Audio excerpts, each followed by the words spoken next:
सुंदरपुर गांव के पीछे एक घना जंगल था। जंगल इतना घना था कि दिन के समय भी उसके अंदर अंधेरा सा महसूस होता था। ऊंचे ऊंचे पेड़ आसमान को छूते नजर आते थे और उनकी शाखों से छनकर आने वाली धूप जमीन तक पहुंचते पहुंचते धीमी पड़ जाती थी। जंगल के किनारे एक छोटा सा मिट्टी का घर था जहां परी और उसकी बूढ़ी माँ शांति रहती थीं। परी के पिता कई साल पहले एक लंबी बीमारी की वजह से गुजर चुके थे। तब से माँ और बेटी ही एक दूसरे का सहारा थीं। सुबह का वक्त था, ठंडी हवा चल रही थी और पक्षियों की चहचहाहट से पूरा माहौल गूंज रहा था। परी घर के बाहर बैठी मिट्टी गूंथ रही थी और बड़े ध्यान से बर्तन बना रही थी। उसके हाथ तेजी से चल रहे थे क्योंकि वही बर्तन बेचकर उनका घर चलता था। शांति धीरे धीरे बाहर आई और परी को देखकर बोली, पारी बेटी, तू सुबह से काम कर रही है, थक जाएगी। परी मुस्कुरा कर बोली, माँ, अगर मैं रुक गई तो हमारा चूल्हा भी रुक जाएगा। शांति ने उसके सर पर हाथ फेरते हुए कहा, बेटी, जिंदगी सिर्फ काम का नाम नहीं होती, कभी अपने लिए भी वक्त निकाल लिया कर। परी कुछ पल चुप रही, फिर धीमी आवाज में बोली, माँ, जब भी मैं आराम से बैठती हूँ मुझे पिताजी याद आते हैं। उनकी बातें, उनकी हंसी, सब कुछ। शांति की आंखें भी नम हो गईं, लेकिन उसने अपने आंसू छुपा लिए। दोपहर होते होते धूप तेज हो गई।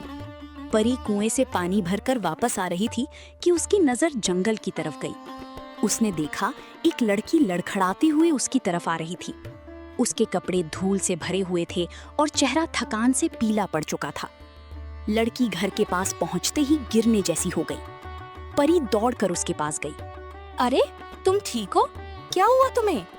लड़की ने मुश्किल से आंखें उठाई और धीमी आवाज में कहा, मुझे थोड़ा पानी मिल सकता है? परी तुरंत घर के अंदर गई और एक लोटा पानी लेकर आई। लड़की ने पानी ऐसे पिया जैसे उसे नई जिंदगी मिल गई हो। तब तक शांति भी बाहर आ गई थी। शांति ने पूछा, क्या हुआ इस बेचारी को? परी ने कहा, माँ, लगता है कई दिनों से भूखी और प्यासी है। परी उस लड़की को सहारा देकर आंगन में बिठाती है। थोड़ी देर बाद जब उसकी हालत थोड़ी संभली तो परी ने प्यार से पूछा, तुम्हारा नाम क्या है? लड़की ने धीरे से जवाब दिया, मेरा नाम नैना है। परी ने फिर पूछा, और तुम यहाँ कैसे पहुंची? नैना की आंखों से आंसू निकल आए। मेरे माँ बाप बचपन में गुजर गए। मैं इधर उधर काम करके जीती रही, लेकिन अब मेरे पास कोई सहारा नहीं। 2 दिन से मैंने कुछ नहीं खाया। ये सुनकर शांति तुरंत घर के अंदर गई और जो थोड़ा बहुत खाना था लेकर आ गई। नैना खाना खाने लगी। हर निवाला वो इतनी जल्दी खा रही थी जैसे उसे डर हो कि कहीं ये भी उससे छीन ना लिया जाए। परी का दिल भर आया। उसने माँ की तरफ देखा और कहा, माँ, इसे यहीं रहने देते हैं। शांति कुछ देर तक सोचती रही। उनकी अपनी हालत भी अच्छी नहीं थी, लेकिन फिर उन्होंने नैना के मासूम चेहरे को देखा और हाँ में सिर हिला दिया। ठीक है बेटी, अगर भगवान ने इसे हमारे दरवाजे तक भेजा है तो हम इसे वापस नहीं भेजेंगे। नैना की आंखों में आंसू आ गए। मैं सच में यहाँ रह सकती हूँ? परी मुस्कुराकर उसके पास बैठ गई और बोली, हाँ नैना, अब तुम अकेली नहीं हो। आज से ये घर तुम्हारा भी है। कुछ दिन बीत गए। अब घर में पहले जैसी खामोशी नहीं थी।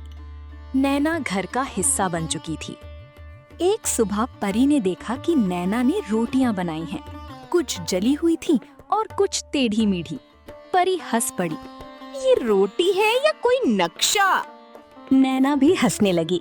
दोनों धीरे धीरे बहनों की तरह रहने लगी। लेकिन एक शाम जंगल में लकड़ियां जमा करते वक्त परी को महसूस हुआ जैसे कोई उन्हें देख रहा हो। उस रात परी की आंख खुली तो उसने देखा नैना घर में नहीं थी। वो बाहर गई और देखा कि नैना जंगल के पास खड़ी किसी का इंतजार कर रही थी। परी ने पूछा, तुम यहाँ क्या कर रही हो? नैना घबरा गई। कुछ बातें हैं जो मैं अभी नहीं बता सकती। परी को शक होने लगा। उसके बाद से परी हर बात को ध्यान से देखने लगी। उसे लगने लगा कि नैना कुछ बड़ा राज छुपा रही है। कुछ दिन बाद परी बाजार से लौट रही थी। उसने देखा कि पेड़ों के पीछे नैना एक आदमी से बात कर रही है। परी चुपके से पास गई। आदमी कह रहा था, अब और देर मत कीजिए, इन लोगों को सच बता दीजिए। नैना बोली, अभी नहीं, परी मुझे गलत समझेगी। इतना सुनते ही परी सामने आ गई। तो यही सच है, तुम हमसे कुछ छुपा रही थी। नैना घबरा गई। परी ने गुस्से में पूछा, ये आदमी कौन है और तुम इससे छुपकर क्यों मिल रही हो? तभी शांति भी वहां आ गई। सबने नैना से सच बताने को कहा। नैना ने गहरी सांस ली और बोली, जो मैं बताने जा रही हूँ उसके बाद शायद आप मुझे कभी माफ ना करें। सब चुप हो गए। नैना ने कहा, मैं रायपुर के जमींदार महेंद्र सिंह की बेटी हूँ। ये सुनते ही शांति का चेहरा बदल गया। निकल जा यहाँ से। परी और भी हैरान हो गई। आखिर महेंद्र सिंह का उनके परिवार से क्या रिश्ता था? नैना ने आंसू पोंछते हुए बोलना शुरू किया, परी, मेरे पिता महेंद्र सिंह और तुम्हारे पिता राघव एक दूसरे के सबसे अच्छे दोस्त थे। लोग उनकी दोस्ती की मिसाल दिया करते थे, लेकिन एक गलत फहमी ने सब कुछ बर्बाद कर दिया। शांति गुस्से में बोली, झूठ। अगर वो इतने अच्छे दोस्त थे तो जब मेरे पति बीमार थे तब उन्होंने मदद क्यों नहीं की? तब नैना के साथ खड़ा आदमी, जिसका नाम मोहन था, आगे बढ़ा। माँ जी, आपको पूरा सच नहीं पता। सब उसकी तरफ देखने लगे। मोहन बोला, जब राघव जी मदद मांगने महेंद्र जी के पास गए थे तब महेंद्र जी घर पर ही नहीं थे। उनके पिता ने जानबूझकर उन्हें शहर भेज दिया था। उन्हें राघव जी और महेंद्र जी की दोस्ती पसंद नहीं थी। शांति और परी हैरानी से सुन रही थीं। मोहन ने आगे कहा, जब महेंद्र जी को सच पता चला तो वो अपनी पत्नी और छोटी सी बेटी नैना को लेकर अलग हो गए। वो आपसे मिलने भी आए थे, लेकिन तब तक बहुत देर हो चुकी थी। नैना रोते हुए बोली, मेरे पिता जिंदगी भर इसी बात का दुख लेकर जीते रहे।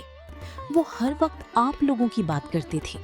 उन्हें लगता था कि उन्होंने अपने सबसे अच्छे दोस्त को खो दिया। शांति की आंखों से आंसू निकल आए। मैंने उन्हें गलत समझा।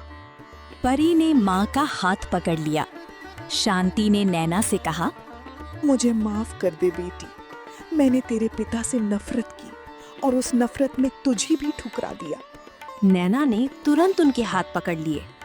नहीं माँ जी, आपकी कोई गलती नहीं थी।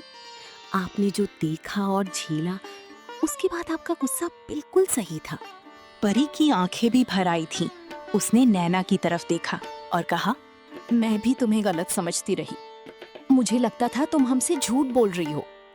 नैना मुस्कुराने की कोशिश करते हुए बोली, मैं सच बताना चाहती थी, लेकिन डर लगता था कि कहीं तुम लोग मुझे अपना समझना बंद ना कर दो। परी ने उसका हाथ पकड़ लिया। अब कभी ऐसा मत सोचना। तुम मेरी दोस्त ही नहीं, मेरी बहन हो। दोनों गले लगकर रो पड़ी। सालों की गलत फहमी और दर्द उस रात आंसुओं के साथ बह गया। अगली सुबह घर का माहौल बिल्कुल बदल चुका था। सबके दिल हल्का हो गए थे। शांति ने नैना से पूछा, बेटी, अगर हम तुम्हारे साथ चलें तो क्या वहाँ हमें अपनापन मिलेगा? नैना की आंखों में चमक आ गई। माँ जी, वो घर मेरा जरूर है, लेकिन आप लोगों के बिना अधूरा है। परी तुरंत बोली, माँ, अब और क्या सोचना, हमने बहुत साल अकेलापन देखा है। शांति मुस्कुराई। ठीक है, हम तुम्हारे साथ चलेंगे। कुछ दिनों बाद तीनों लोग नैना के साथ उसकी हवेली पहुंचे। हवेली देखकर परी की आंखें खुली की खुली रह गई। नैना, तुमने कभी बताया ही नहीं कि तुम इतनी अमीर हो। नैना हंस पड़ी। अगर पहले बता देती तो तुम मुझे दिल से नहीं पहचान पाती। शांति उन दोनों को देखकर खुश होती थी। अब ना कोई गलत फहमी थी, ना कोई दूरी। एक गरीब कुम्हार की बेटी और एक जमींदार की बेटी खून से नहीं, दिल से बहने बन चुकी थी। और इस तरह परी, नैना और शांति की जिंदगी में पहली बार सच्ची खुशियां आईं। कभी कभी सच देर से सामने आता है, लेकिन जब आता है तो सालों पुरानी नफरत और गलतफहमियों को भी मिटा देता है। भरोसा और माफी हर रिश्ते को दोबारा जिंदा कर सकते हैं।